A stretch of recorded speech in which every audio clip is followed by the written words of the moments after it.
আজকে বানাবো মরুলা মাছের ঝাল। মরুলা মাছ, মাছগুলো আবার ভেজে নেব।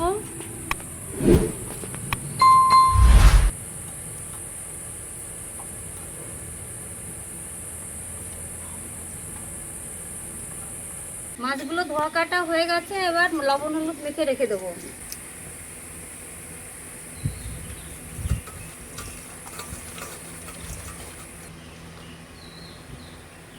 মরুলা মাছের মশলাগুলো তৈরি করে নেব। জিরা ধনে আছে এর মধ্যে।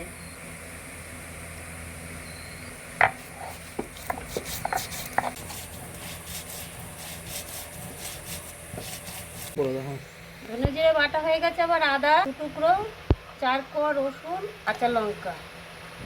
এবার এগুলো বেটে নেব।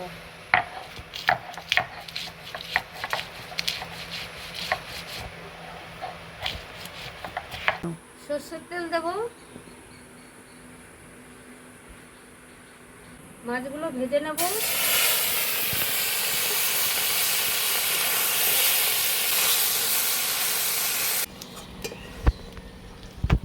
তেজপাতা, আদা, কাঁচা লঙ্কা, রসুন বাটা,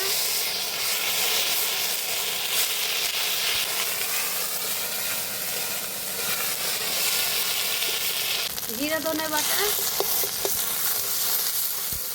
হলুদ গুঁড়ো, লবণ, সামান্য একটু জল দেবো মশলাটা কষানোর জন্য।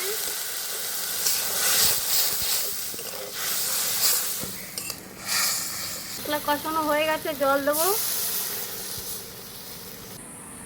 মাছ দিয়ে দেবো।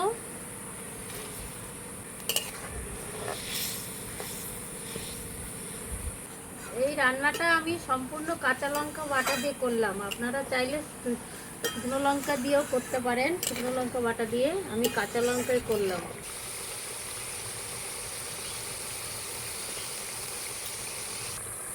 তৈরি হয়ে গেছে আমাদের মরুলা মাছের ঝাল। আপনারাও সবাই বাড়িতে ট্রাই করবেন, ভালো লাগবে।